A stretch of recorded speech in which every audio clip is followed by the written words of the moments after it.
Bueno, muchas gracias. Yo quisiera empezar con algo que es muy conocido por todos los que estudian a Colombia y que se conoce como la paradoja colombiana. Esa paradoja colombiana consiste en que este es un país en donde hay muchas elecciones, hay mucha institucionalidad, mucha estabilidad institucional, mucha paz institucional, pero al mismo tiempo hay un exceso de violencia, de conflicto, de pugnacidad social, como en pocas sociedades. ¿Cómo explicar entonces ese contraste? Ese contraste entre institucionalidad democrática y legalidad por un lado, y por otro lado lo que algunos llaman el desmadre de la sociedad. De esta paradoja se ha hablado mucho, desde luego, pero se ha hablado sobre todo de la segunda parte de la paradoja, es decir, del conflicto y de la violencia. Y hay muchos análisis sobre el conflicto y sobre la violencia, pero yo creo que se ha hablado relativamente poco de la primera parte de la paradoja, es decir, de la institucionalidad. Y yo voy a hablar de eso. En los últimos años se ha hablado más de la institucionalidad, más aún se ha pensado que la institucionalidad tiene algo que ver con lo segundo, o que el tipo de institucionalidad que tenemos tiene algo que ver con lo segundo, pero creo que en este aspecto hacen falta muchos estudios. Colombia tiene una tradición jurídica muy importante desde la colonia. Aquí había muchas universidades de teología y de derecho, incluso en la época de la colonia. En la época de la República ya Bolívar hablaba de que Colombia era un país de abogados, y esto tenía algo que ver desde luego con su conflicto con Santander, pero tenía que ver también con una realidad. Bolívar decía que Ecuador era un convento, Venezuela era una caserna, y Colombia era una universidad, y esa universidad era fundamentalmente una universidad de abogados y de curas. Entonces, digamos, si uno compara la tradición jurídica y la importancia relativa que tiene el mundo de las normas jurídicas y del derecho, si uno compara eso en Colombia con otros países de América Latina, desde luego ve que en Colombia hay un especial énfasis en eso, una especial tradición. Ahora, eso no quiere decir que el derecho en Colombia siempre haya sido democrático o que el derecho en Colombia siempre haya sido legal. Aquí del derecho se ha abusado mucho. Digamos, el hecho de que se hable mucho del derecho no quiere decir que las cosas se hagan bien desde el punto de vista jurídico.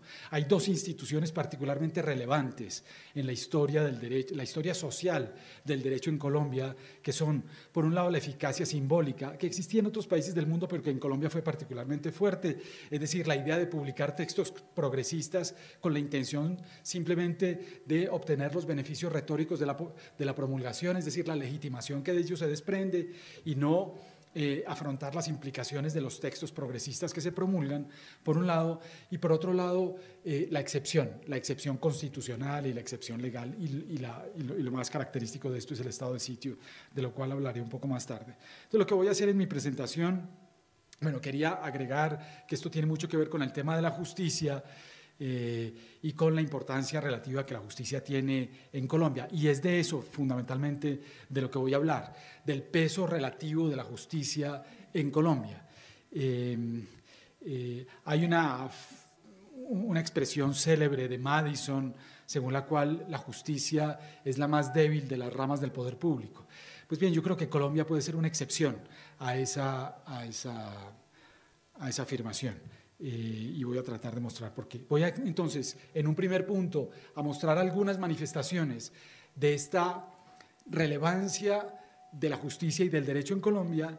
En segundo lugar, voy a tratar de mostrar esto está como ampliándose. ¿Sí me están oyendo atrás? Es que yo voy... Tiene mucha resonancia y se realimenta, entonces que le vaya un poquito allá en el tratado de eso. ¿A este que apague? ¿O será que hablo un poco más alejado del micrófono? Ahí. Bueno, entonces decía que en un primer punto voy a mostrar algunas manifestaciones de esto que yo llamo la primacía de lo judicial y de lo jurídico. En segundo lugar, voy a tratar de mostrar sus causas, y en tercer lugar voy a sacar algunas implicaciones de esto. algunos ejemplos o algunas manifestaciones de este fenómeno de juridización y judicialización de Colombia. Simplemente vamos a mostrar algunos ejemplos. Por el lado de la Corte Suprema de Justicia, ejemplos todos recientes. Bueno, digamos, antes de esto quisiera decir lo siguiente: la hipótesis que voy a tratar de demostrar es esta. En Colombia, este ámbito del derecho y de la justicia es particularmente fuerte y de alguna manera ha sido la canalización de la energía progresista que existe en todas las sociedades. Digamos, aquí en Colombia hay una particular debilidad de los movimientos sociales y de los partidos políticos por una clientelización tradicional que viene desde hace mucho tiempo, clientelización que se ha vuelto mafiosa en buena parte, y por otro lado una enorme debilidad de los partidos políticos, en buena parte debida a la guerrilla.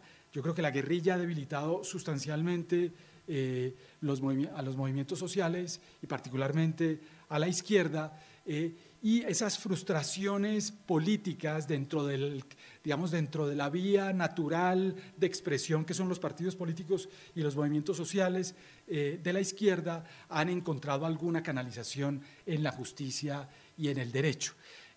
Mejor dicho, lo pongo en otros términos, en Colombia tenemos un constitucionalismo judicializado, en Venezuela hay un constitucionalismo político que se expresa a través de las mayorías en la asamblea legislativa. Generalmente los países que tienen una revolución política muy fuerte tienen un derecho muy débil. Eso pasa en Francia, eso pasó con la ley en la Revolución Francesa, y eso pasa en México también. En Colombia, que nunca ha tenido una revolución, pasa un poco lo contrario. El derecho es muy fuerte y la política es muy débil. Entonces, ejemplos. La Corte Suprema de Justicia, dos ejemplos. El primero es pues, el hecho de que entre julio, hasta julio mejor, del 2011, había 110 miembros del Congreso investigados por los jueces, 36 de los cuales han sido condenados, buena parte de ellos hacían además parte de la coalición de gobierno. Digamos, tienen que ser muy fuertes los jueces, tener mucha confianza en sí mismos y mucha seguridad de que no los van a destituir o de que no va a haber represalias contra ellos cuando son capaces de afectar casi la tercera parte del Congreso de un país. Otro ejemplo es lo de la terna presidencial para nombrar fiscal. Finalmente la Corte Suprema se salió con la suya durante los últimos años del periodo de Uribe y impuso su decisión de no escoger un fiscal a partir de esa terna. Del Consejo de Estado, en Colombia hay una figura que se llama la pérdida de la investidura, que es un procedimiento judicial a partir del cual los congresistas dejan de ser congresistas. Y en Colombia, desde 1992, hay algo así como 42 congresistas que han perdido la investidura por razones judiciales, es decir, por decisiones tomadas por los jueces. Pero quizás las manifestaciones más elocuentes de esto están en la Corte Constitucional. Y hay muchísimos ejemplos. El primero, que yo creo que es muy relevante, es el de los estados de excepción, que fue una de las primeras decisiones que tomó la Corte Constitucional, acabar con la tradición del abuso de los estados de excepción en Colombia. En los 21 años transcurridos entre 1970 y 1991, el país vivió 17 años bajo estado de sitio, es decir, el 82% del tiempo. Entre 1949 y 1991, Colombia vivió 30 años en estado de sitio. A finales de los 70, el 30% de los delitos del Código Penal eran competencia de jueces marciales. El estado de sitio fue la figura que encontraron las élites colombianas para no caer ni en el régimen militar, ni tampoco afrontar las consecuencias de la democracia plena o del constitucionalismo pleno. Fue un régimen híbrido, sinuoso, entre el régimen militar y el constitucionalismo.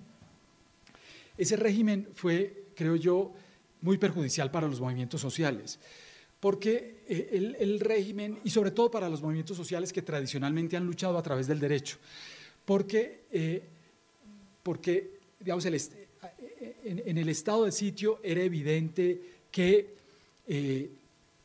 la democracia y la Constitución eran autoritarias y estaban en manos de un régimen autoritario, que era el régimen híbrido del estado de sitio. Entonces era muy difícil articular un discurso con base en los ideales democráticos y más aún en los ideales jurídicos para enfrentar el régimen político.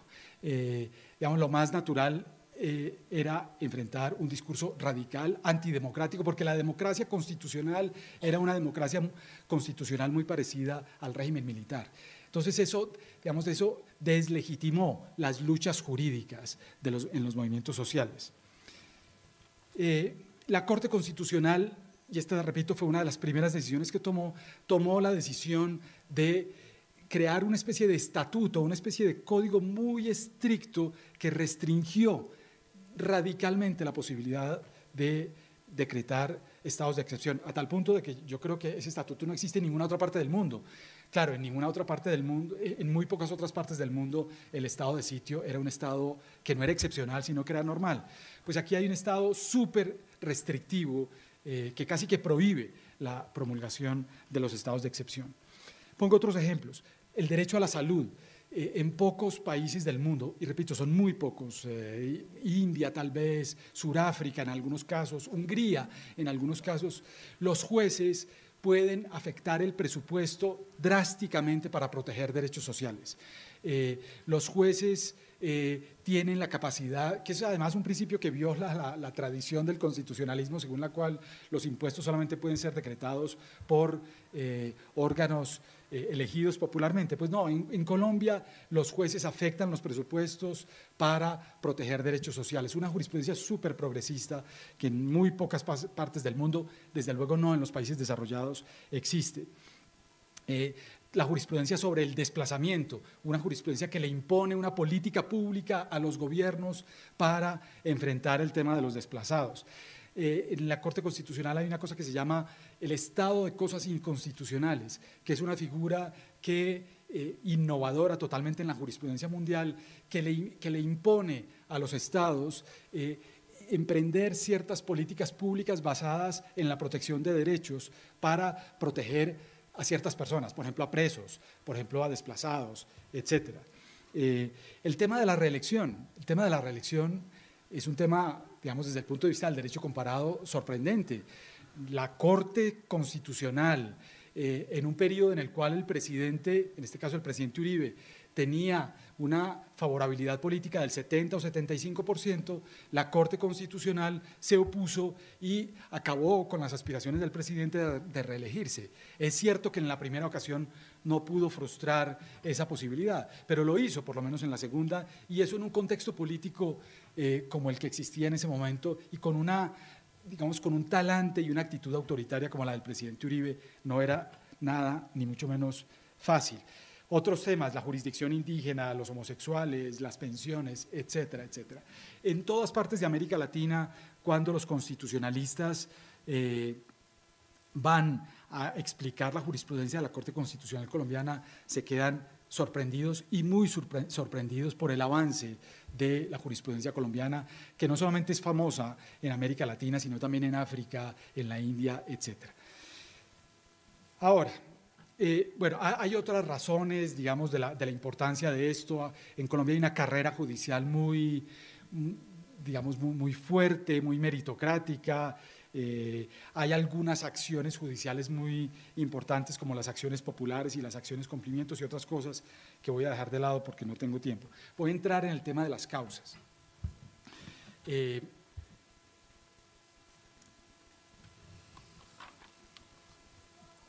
Algunas de las causas son históricas, de las causas, repito, de la relevancia que tiene este ámbito jurídico, judicial en Colombia. Una de ellas es la importancia que tiene el control de constitucionalidad en Colombia desde 1910. En Colombia desde 1910 se acepta que los jueces puedan afectar decisiones políticas tomadas por el legislativo. Y eso es una tradición particularmente fuerte en Colombia, que también existía en Venezuela, pero que en Venezuela se ha perdido en los últimos años. Otro tema que es muy importante es el tema de la independencia judicial. En Colombia tenemos una justicia particularmente independiente, mucho más independiente que en todos los otros países de América Latina. Eso se le debe fundamentalmente y de manera paradójica a los militares, que en el plebiscito del 56 impusieron que la elección de los magistrados de la Corte Suprema de Justicia se hiciera de manera cooptada, es decir, se hiciera por ellos mismos. Y esto lo hicieron aparentemente, bueno, aparentemente no, de hecho, con el propósito de que ellos pudieran nombrar a la primera corte y de que no resultaran afectados ellos judicialmente por una corte nombrada por los políticos. El hecho es que eso creó una enorme independencia porque la Corte Suprema de Justicia no solamente se nombraba a sí mismo, sino que nombraba a los jueces de los tribunales, los magistrados de los tribunales, y estos a su turno nombraban los jueces inferiores. Eso creó una gran independencia de la justicia que, repito, no existe en ninguna otra parte de América Latina. En segundo lugar, hay razones de diseño institucional.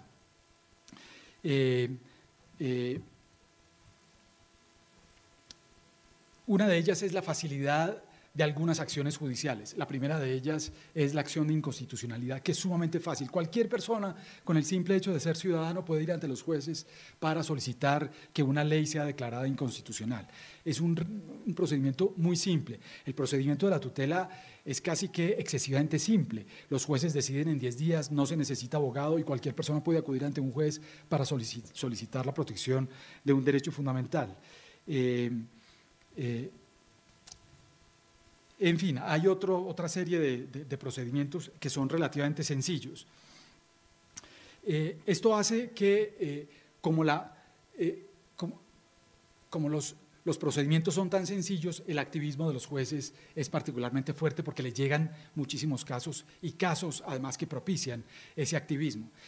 Otro de las razones del activismo judicial en Colombia es que hay mucha unidad de una especie de Corte Suprema, que en este caso es la Corte Constitucional, porque la Corte Constitucional, al revisar las tutelas, no solamente las tutelas de los jueces inferiores, sino las tutelas que se originan en la tutela contra sentencias en otras jurisdicciones, ordinaria o administrativa, controla a las demás jurisdicciones, entonces es una especie de Corte Super Suprema, es una especie de corte superior en Colombia a donde llegan finalmente casi todos los procesos. Y cuando hay una corte, eso sucede en los Estados Unidos, una corte suprema de ese tipo, el activismo, digamos, hay una tendencia, sociológicamente hablando, que propicia el activismo. Hay otra serie de causas que son constitucionales.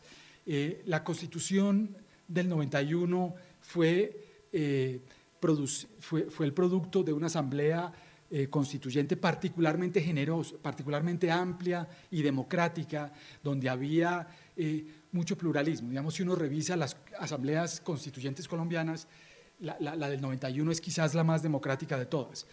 Pero ¿qué fue lo que pasó? Que las fuerzas que acompañaron digamos que produjeron la Constitución del 91 no acompañaron a la Corte Constitucional o no acompañaron la implementación y el desarrollo de la Corte, de la aplicación de la Constitución del 91 una vez promulgada esta Constitución. De tal manera que los magistrados de la Corte se encontraron un poco solos. Digamos, en Colombia no hay, digamos, o hay de manera un poco precaria eso que llaman los alemanes el constitucionalismo militante, que es un constitucionalismo acompañado de los partidos políticos y de los movimientos sociales. Y entonces los jueces se encontraron con una carta de derechos muy progresistas y una carta con unos principios muy progresistas, pero sin el acompañamiento político. Y eso hizo que, digamos, cuando el acompañamiento político existe, parte del constitucionalismo se encausa por las vías políticas, es decir, por las asambleas y por las vías del Ejecutivo. Aquí no, aquí la ausencia de esas fuerzas hizo que todo el activismo judicial se concentrara, el activismo constitucional se concentrara en los jueces.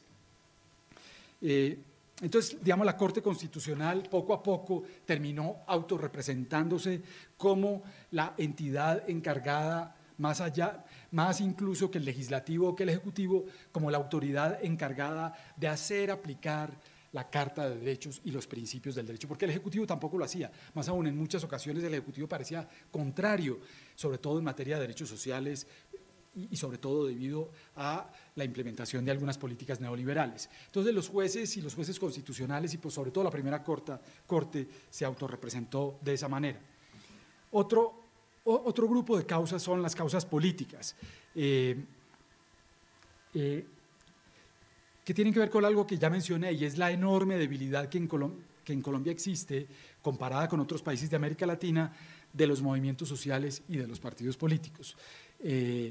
Repito, yo creo que buena parte de esa debilidad tiene que ver con la guerrilla y con los efectos que la guerrilla ha tenido en la izquierda y con el fortalecimiento de la derecha que ha propiciado esta guerrilla, y digamos con el envalentonamiento de la derecha debido a la existencia de esa guerrilla, envalentonamiento que se ha traducido en una particular intolerancia con las manifestaciones populares, con los partidos de izquierda y con las movilizaciones colectivas, lo cual fue particularmente evidente durante los 8 años de gobierno del presidente Uribe. Y esto ha hecho que en buena parte, bueno, claro, no solamente esto, también un contexto internacional favorable al tema de los derechos, un contexto internacional favorable al tema de los discursos, un contexto internacional favorable a lo que llaman los nuevos movimientos sociales, los movimientos además ligados a la cultura, a las minorías, al sexo, a la identidad sexual, a la identidad cultural, etcétera, etcétera. Pero todo esto condujo a un cierto ensamblaje de las energías progresistas y de izquierda en Colombia alrededor del derecho y de los tribunales. Y el último punto que quisiera señalar es el tema de la mafia y el tema de la corrupción. Y aquí quisiera señalar lo siguiente: en Colombia hay 2 movimientos ilegales o 2 movimientos antiestablecimiento muy fuertes, que son los paramilitares de un lado y la guerrilla del otro lado. Esos movimientos, digamos, se oponen al sistema, de manera distinta se oponen,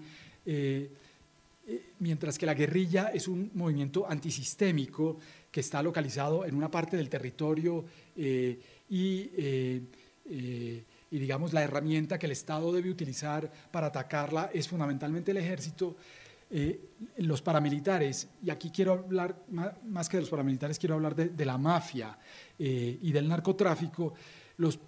Están incrustados en el sistema oficial, están metidos dentro de la oficialidad. Los paramilitares tienen tierras, los mafiosos tienen negocios, necesitan blanquear el dinero. Entonces, digamos, no son contrasistémicos, sino que son prosistémicos. Y eso hace que su actividad sea una actividad que requiera del derecho. En alguna clasificación de estas de sociología jurídica se dividen los grupos sociales en 3 según la disposición que tienen frente al derecho. Hay grupos que operan con el derecho, hay grupos que operan sin el derecho y hay grupos que operan contra el derecho. Pues bien, los paramilitares y la mafia operan con el derecho, hacen negocios, están incrustados en la sociedad legal y utilizan el derecho. Mientras que la guerrilla tiene un ejército armado, la mafia lo que tiene es un ejército de abogados. La ley es fundamental para la mafia. Y por eso el efecto perverso más importante de la mafia es la corrupción. Alguien decía de Arco Iris en estos días que en estas elecciones pasadas los que habían ganado las elecciones eran los contratistas.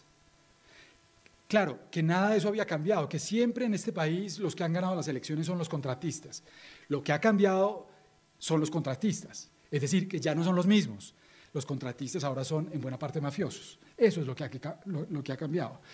Pues bien, ese es el efecto, digamos, la mafia pone en el centro de su problemática al derecho. Entonces la corrupción desde hace algunos años para acá está en el centro del país y eso hace que en Colombia el tema de la corrupción y el tema de la manipulación del derecho sea algo central. Y eso explica en buena parte un fenómeno como el de Mocus. Vamos, cuando uno trata de explicar el fenómeno de Mockus en otros países, la gente no entiende fácilmente cómo eso fue posible. O sea, explicar que Mockus obtuvo 3,5 millones de votos, más de eso, en las elecciones pasadas, y que hubo 3,5 millones de personas que votaron por él, con base en un discurso que lo que establecía fundamentalmente era no hacer trampa y cumplir la ley, es algo muy particular. Y esa particularidad tiene que ver con ese fenómeno dramático que existe en Colombia, que es el de la corrupción y el de el abuso y la mala, digamos, la perversidad en la utilización del derecho. Y esto pues está ligado a otras cosas que no voy a mencionar porque no tengo tiempo, es muy difícil explicar en otro país el hecho de que un procurador sea capaz de destituir al alcalde porque considera que el alcalde no cumplió con lo que prometió. En un país además en donde hay una figura constitucional que es la revocatoria del mandato y que nunca ha funcionado, ni en Bogotá ni en ninguna otra parte del país. Nunca ha sido posible políticamente que la revocatoria del mandato sea efectiva en Colombia. Pero el procurador, de manera arbitraria, porque yo creo que eso es una arbitrariedad, el procurador destituyó al alcalde Moreno y no pasó nada. Más aún, fue aplaudido por los medios de comunicación y por todo el mundo. Eso, digamos, eso implica una centralidad del tema de la corrupción que digamos que es difícil encontrarla en otros países. Como es difícil encontrar esa centralidad en los medios de comunicación en otros países, como existe en Colombia, sobre todo en El Espectador, en La Silla Vacía, en Semana, en Verdad Abierta y en otros medios de comunicación que han hecho esfuerzos tremendos en el tema de la corrupción, que repito, está ligado a esta centralidad del tema del abuso del derecho. Y paso entonces con esto, ¿cuánto tiempo me queda? 5 minutos. Paso con esto al último punto, que es el de las implicaciones.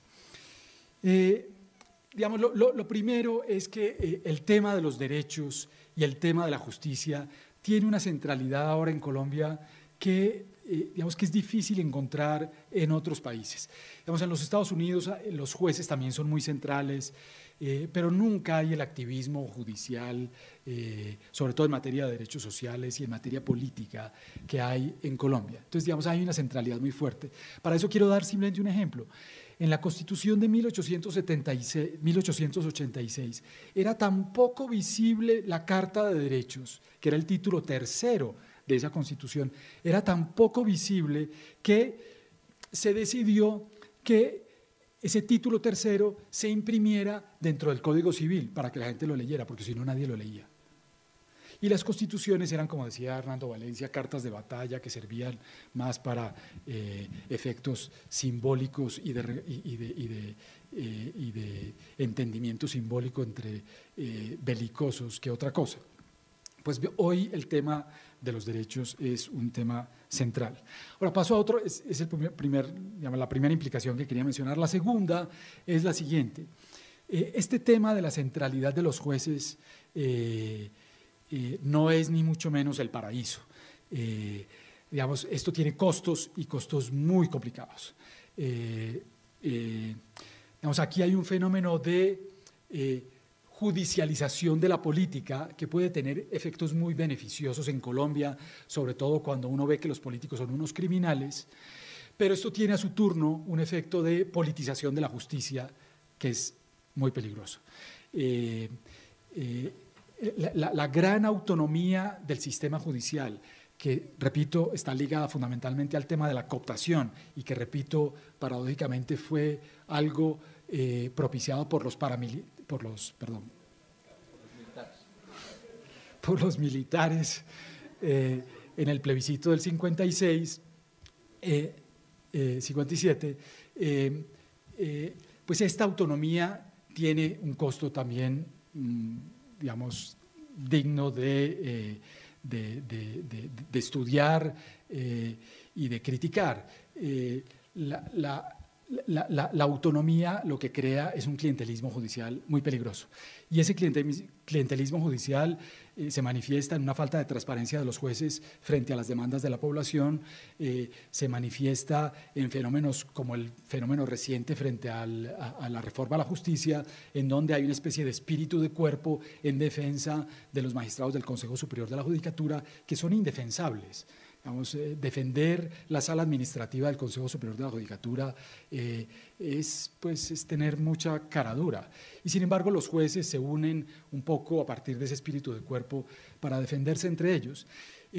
Durante estos 8 años pasados del gobierno del presidente Uribe, buena parte de las energías democráticas de este país se unieron en torno a la justicia, en defensa de la justicia, y en vista del acoso, el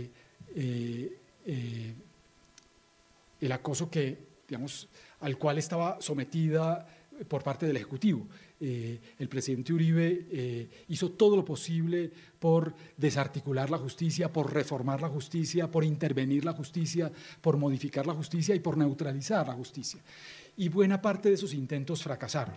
Y el más estruendoso de esos fracasos fue, pues, desde luego, el de la caída de la reelección en la Corte Constitucional, a pesar de que el presidente había hecho todos los esfuerzos por cooptar esa Corte Constitucional. Pues bien, yo creo que estamos en un momento en donde ese periodo de gracia se acabó, la justicia ya no está acosada y una actitud más crítica de las fuerzas democráticas hoy en día es necesaria frente a la justicia y frente a esos fenómenos de clientelización interna que son muy complicados. Esto además está ligado a algo que no tengo tiempo para explicar, pero ese clientelismo judicial opera en sintonía con unos focos clientelistas, con las universidades más importantes de este país ubicadas aquí en Bogotá, particularmente con el Externado, la Libre y otras.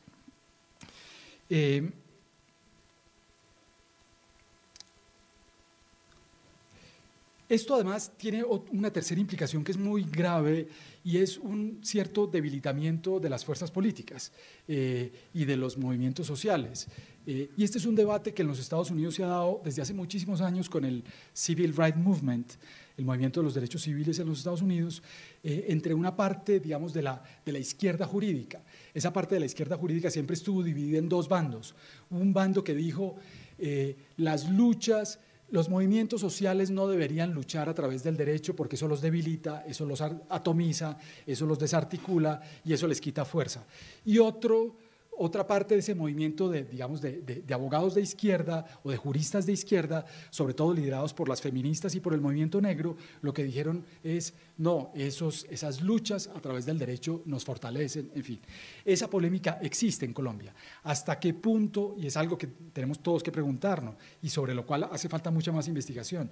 ¿Hasta qué punto este activismo judicial progresista es perjudicial y ha afectado a los movimientos sociales y ha debilitado al Congreso y ha acabado con las posibilidades de movilización colectiva? Yo creo que hay algunos ámbitos de la sociedad en donde eso es cierto y se puede demostrar.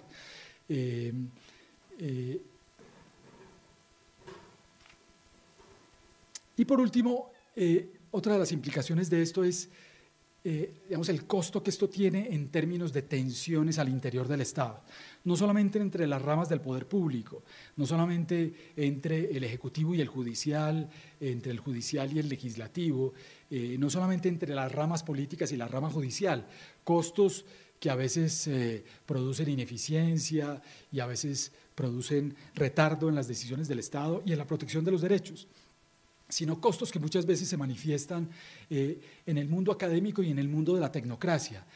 Por ejemplo, desde hace mucho tiempo hay una discusión muy fuerte en Colombia entre los abogados tecnócratas del Estado y los juristas tecnócratas del Estado, sobre los derechos sociales particularmente, y sobre todo a raíz de la afectación que los jueces hacen de los presupuestos para proteger esos derechos sociales. Eso también tiene sus costos y es digno de analizarlo. O sea, para terminar entonces con esto, lo que quiero decir es que aquí hay un fenómeno particular, por lo menos en América Latina, que consiste en la delimitación, la creación digamos, y el desarrollo de este ámbito jurídico-judicial en Colombia, que es muy importante y que en buena parte es un superávit jurídico que responde a los déficits del mundo político y que es característico de Colombia, y que eso puede tener muchas manifestaciones positivas, sobre todo cuando hay una parte de la política que está criminalizada, pero puede tener muchas manifestaciones negativas cuando esa judicialización de los derechos, esa judicialización de la política afecta, neutraliza y anula a los movimientos sociales. Muchas gracias. Yo voy a referirme a la relación que hay entre justicia y orden político, y especialmente entre justicia y democracia, y al hacerlo voy a referirme principalmente al tema de la judicialización de la política y la politización de la justicia, al cual Mauricio le ha dedicado buena parte de su presentación. A diferencia de Mauricio, yo no me voy a concentrar en las causas del fenómeno, sino en los posibles efectos, y voy a hacer una valoración de las consecuencias del activismo judicial en lo que es un debate que Mauricio y yo tenemos acerca de los matices. Es en buena medida como se usa en algunos contextos, un debate entre familias. Es una discusión muy amigable en la cual ponemos el énfasis sobre puntos distintos, a pesar de tener un acuerdo básico acerca de la importancia que tiene que el poder político esté limitado, que es justamente la idea central del constitucionalismo. La manera como la justicia y la política pueden ser vistas, uno puede pensar en varios problemas. Yo quisiera referirme incidentalmente a varios de ellos y luego sí entrar al tema de la judicialización de la política. El primero, que a mí me parece que demanda todavía mayor atención, es la relación que hay entre justicia y orden social y político. Yo creo que todavía está pendiente una discusión mucho más profunda acerca de la relación que hay entre impunidad y violencia.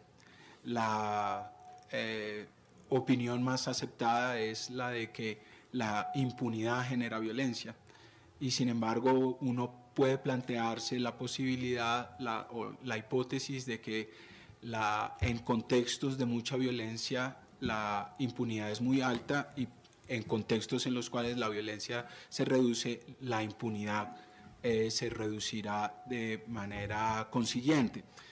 Esto tiene que ver con planteamientos que han hecho teóricos de diversa índole. Quizá a algunos de ustedes les pueda producir urticaria la referencia que haga aquí a un pensador como Carl Schmitt, pero lo que decía Carl Schmitt es que la tarea que tiene que hacer un Estado es la de eliminar sus enemigos internos, crear un orden político homogéneo, y que esa es la precondición de las instituciones liberales y democráticas. Por lo menos uno puede plantearse eso como hipótesis y considerar la idea de que mientras no haya una solución al conflicto armado, ya sea una solución político negociada o una solución autoritaria, es decir, mientras el conflicto continúe y mientras sigan muy altos los niveles de violencia, es muy probable que la impunidad continúe. No obstante, lo que uno sí puede destacar es que ha habido un descenso significativo en las tasas de homicidio, y uno se pregunta es hasta qué punto ese descenso en las tasas de homicidio está relacionado con una mayor eficacia de las instituciones judiciales. Creo que ese es un aspecto interesante, es una pregunta que todavía no ha sido suficientemente esclarecida. Otra conexión tiene que ver con un tema que ya ha mencionado Mauricio, y es el de la independencia de los jueces. Para que los jueces puedan adjudicar el derecho de una forma imparcial, requieren de unas condiciones institucionales y sociales de independencia. A mí me preocupa que con la creación del Consejo Superior de la Judicatura, particularmente con una sala disciplinaria cuyos miembros son elegidos por el Congreso, lo que hemos venido observando es una creciente politización de la justicia, una politización, por decirlo así, subrepticia. El modelo que tenemos es desde luego el de un cuerpo aparentemente conformado de acuerdo con criterios meritocráticos. Los jueces tienen que se integran a una carrera judicial a través de un concurso de oposición, etcétera, pero desde luego operan muchísimos mecanismos informales, y uno de los mecanismos que está operando es el de la intimidación de parte del Consejo Superior, de la Sala Disciplinaria del Consejo Superior de la Judicatura. Y eso en buena medida también tiene que ver con la forma como el Congreso de Colombia el Senado ha cumplido la función de elegir a los miembros del Consejo Superior. Otra relación que merece ser explorada es la de el juicio a los gobernantes. En América Latina, varios presidentes han sido depuestos por haberse apropiado de fondos, haberlos malversado o por haber violado la Constitución. El caso de Venezuela, Carlos Andrés Pérez, Fernando Collor de Mello en Brasil, Campo Elías Serrano en Guatemala, Abdalá Bucaram en Ecuador, son algunos de los ejemplos que uno puede dar acerca de la capacidad de los congresos para juzgar a los gobernantes y a partir de ese juicio cumplir una función simbólica muy importante de atribución de una sanción a un comportamiento y de cumplir una función ejemplar, por decirlo en el lenguaje de la sociología de Emile Durkheim, sería la función de fortalecer la conciencia social.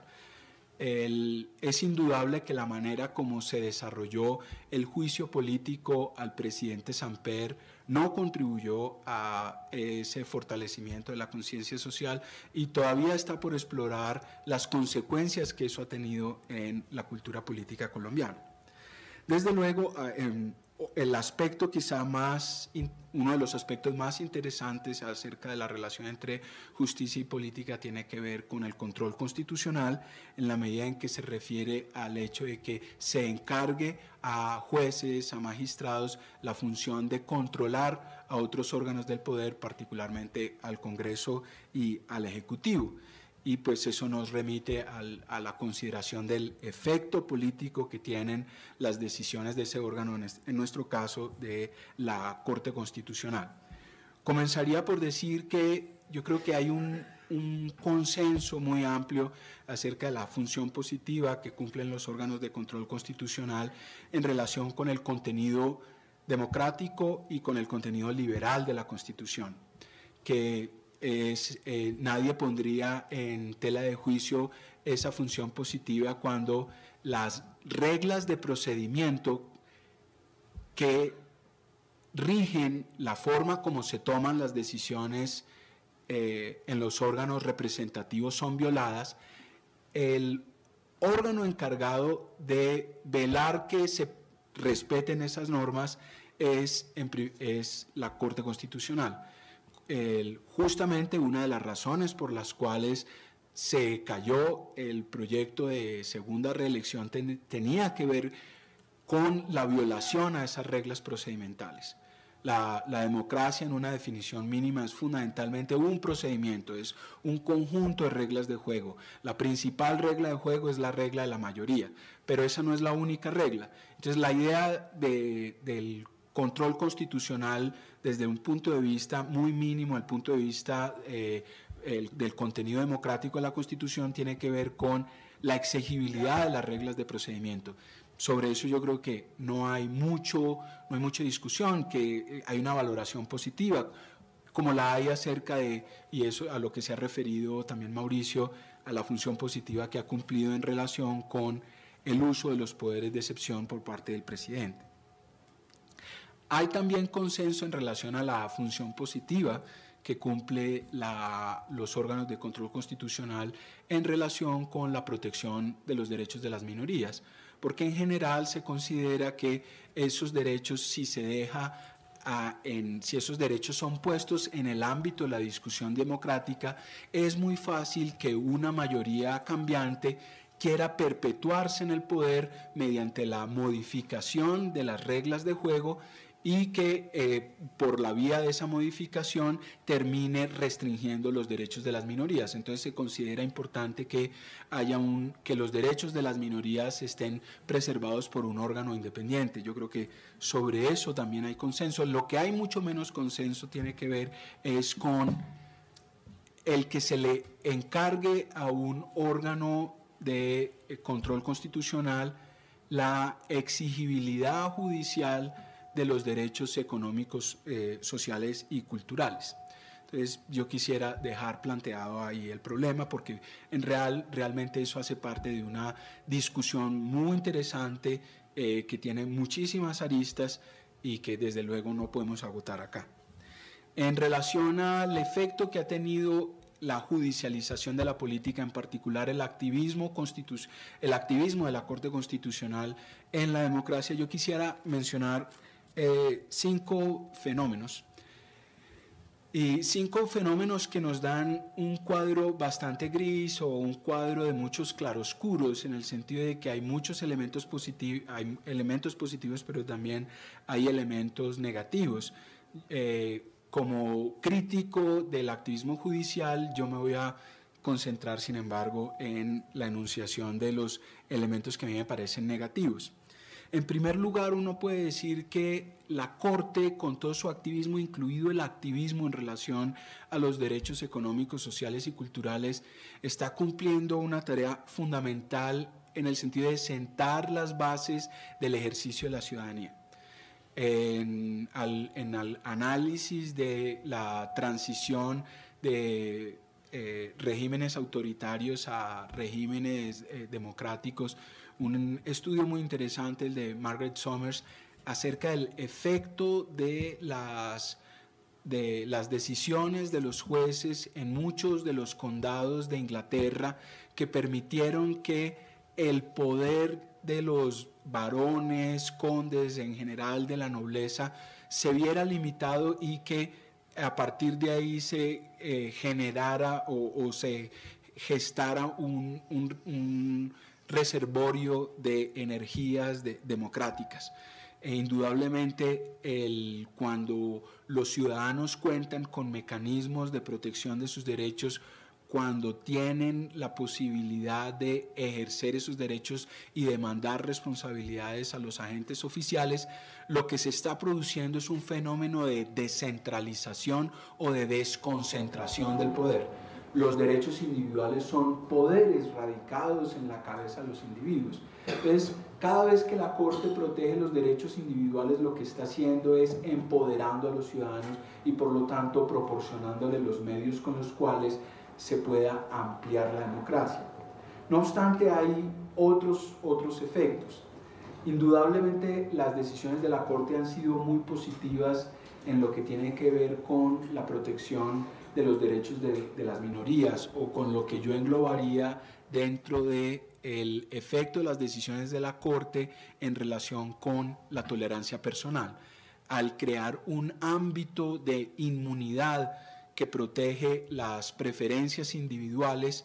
El efecto social de esas decisiones es el de que se generalice la tolerancia personal, de que yo respete a las personas que tienen preferencias sexuales distintas, que yo respete a las personas que tienen un origen étnico distinto, etcétera, etcétera.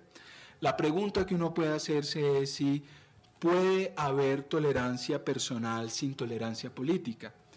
Las decisiones de la Corte fueron durante mucho tiempo muy prolijas en este ámbito, y lo que observamos durante los últimos años fue justamente una reacción muy fuerte. En una época en la cual el modelo de gestión política del Ejecutivo y del Legislativo era bastante autoritario. Me estoy refiriendo al doble cuatrenio del presidente Álvaro Uribe. Indudablemente el espacio de tolerancia política se comprimió. No había mucha tolerancia política. Y lo que yo creo es que justamente no puede haber mucha tolerancia personal cuando el espacio de tolerancia política se comprime, y por lo tanto pudimos observar fenómenos tales como una reforma constitucional que tenía como propósito reversar la decisión de la Corte en materia de libertad personal para el consumo de la dosis personal de droga. La tercera pregunta o tercera preocupación tiene que ver con algo que ya ha mencionado Mauricio, y es el que la Corte se haya convertido en un sustituto de la acción colectiva. En relación con esto, pues indudablemente el caso o uno de los casos emblemáticos tiene que ver con decisiones de la Corte que implican una modificación de los presupuestos municipales o de los presupuestos de cualquier otra entidad territorial. Lo que yo veo ahí es una sustitución de la lógica política por parte de la lógica jurídica. Lo que yo veo es una expropiación del conflicto político por parte de los jueces. En muchos casos las decisiones de los jueces son progresistas, pero lo que no es progresista es esa expropiación, porque lo que es democrático es que la asignación de recursos, cuando uno tiene recursos escasos, uno tiene que tomar una decisión acerca de cómo los va a asignar. Cuántos recursos se van a dedicar a la salud, cuántos recursos se van a dedicar a la educación, a la infraestructura. Es muy difícil postular que hay racionalmente una sola decisión óptima para que armonice los diferentes intereses en conflicto acerca de la forma como se deben distribuir esos recursos. Entonces, a mí me parece muy complicado que un órgano que no tiene un origen popular, que es el de los jueces, sustituya al órgano popular. Desde luego, el problema tiene que ver con las características de los órganos de representación que tenemos en Colombia. Colombia es un país con una crónica y endémica abstención electoral. Es el país en América Latina con mayor abstención electoral.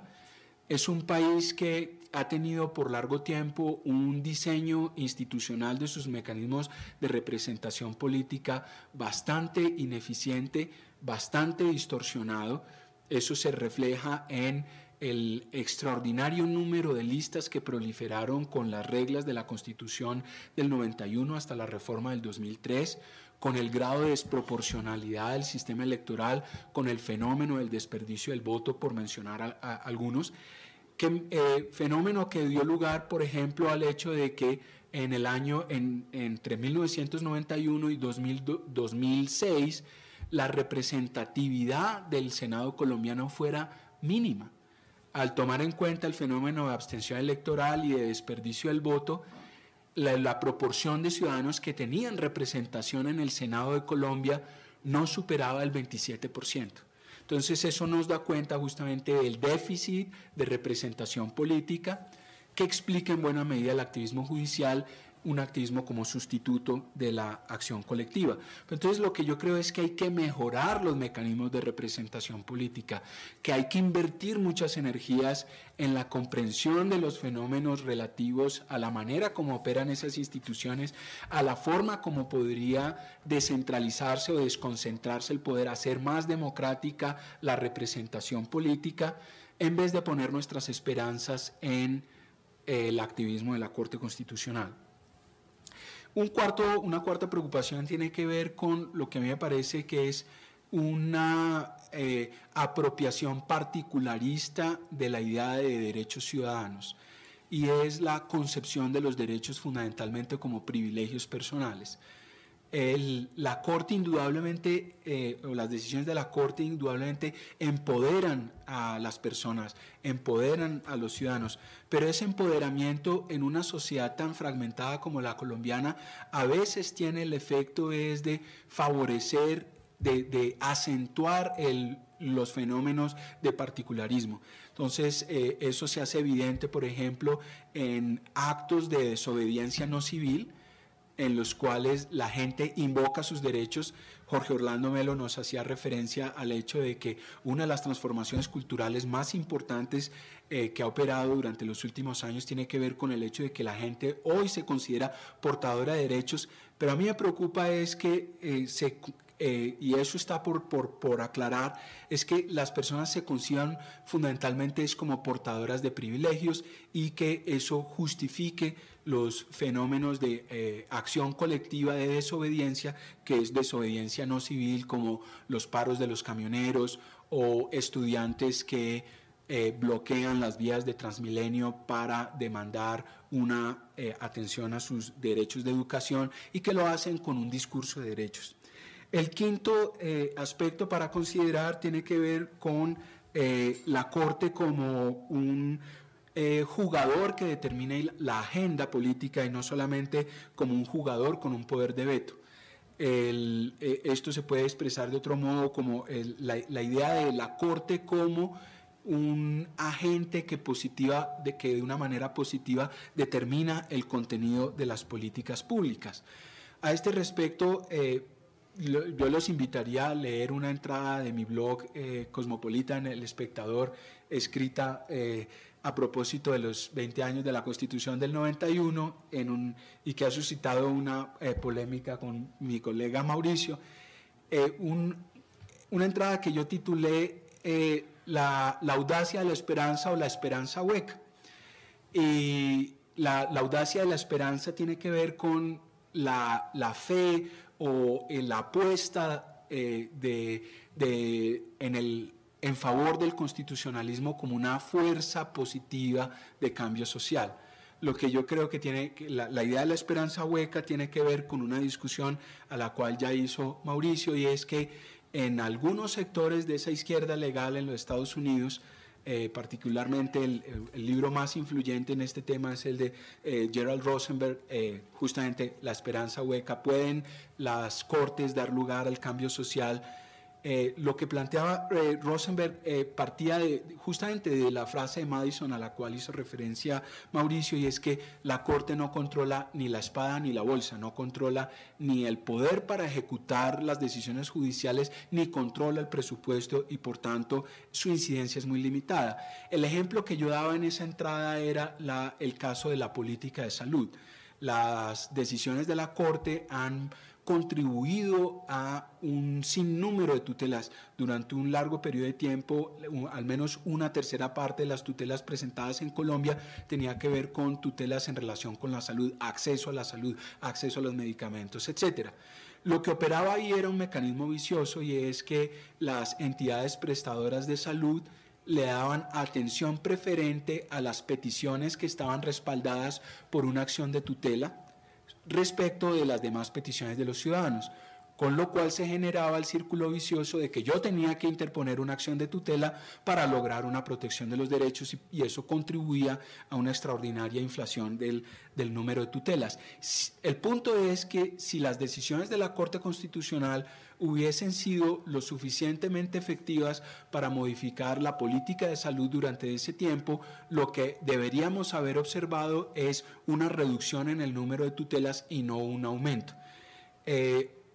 Aparentemente las cifras más recientes indican que esa incidencia ha sido positiva, pero yo creo que en el ámbito de los estudios acerca del efecto del activismo judicial, lo que necesitamos es una determinación mucho más precisa acerca del efecto que han tenido esas decisiones en diferentes ámbitos de la política pública.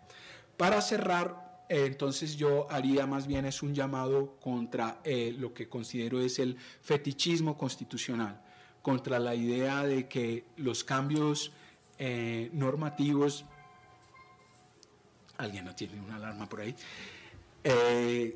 que los cambios normativos en el nivel simbólico que ha estudiado Mauricio son suficientes para propiciar cambios sociales, o que el activismo judicial es una vía apropiada, o que el constitucionalismo con todo su contenido progresista es un camino apropiado para realizar el contenido de la Constitución. A mí me llama mucho la atención que una constante de todas las valoraciones positivas de la Constitución del 91 tienen que ver con la justicia y ninguna tiene que ver con la democracia.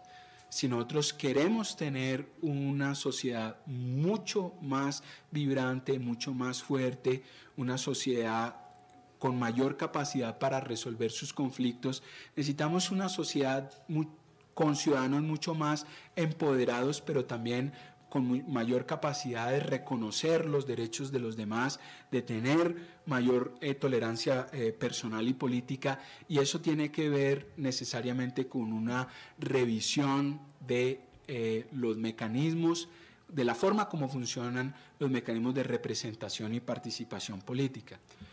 Uno de mis profesores que murió asesinado por el Ejército de Colombia en el Palacio de Justicia en 1985, el profesor Manuel Gaona Cruz, decía que Colombia era un país donde los presidentes, esa era la época en la cual el presidente era Belisario Betancur, un presidente muy inclinado a la poesía. Entonces, él decía que la mayoría de los presidentes de Colombia eran poetas o hijuepoetas. Lo que sí es absolutamente significativo, y a eso también ha hecho referencia Mauricio, es que la mayoría de los presidentes de Colombia han sido abogados, que el uso del derecho permea la mayor parte de las actividades políticas, que lo que no sé, eso es como cuando se está jugando billar. Yo no soy buen jugador, pero es lo que me explican mis amigos que sí tienen más experiencia. Gente que le gusta ganar al billar no en la mesa, sino en la contada de los puntos. Así más o menos funciona el uso de los mecanismos jurídicos, y por eso es tan importante la observación que hacía Mauricio en relación a la forma como el paramilitarismo funciona con un ejército de abogados, no meramente con un ejército de truhanes con motosierras. Entonces, yo cerraría pues con la invitación a revisar la relación que hay entre derecho y política desde el punto de vista de cuál es la capacidad que tienen los ciudadanos para usar los mecanismos existentes para demandar una rendición efectiva de cuentas a través de la participación y la representación política.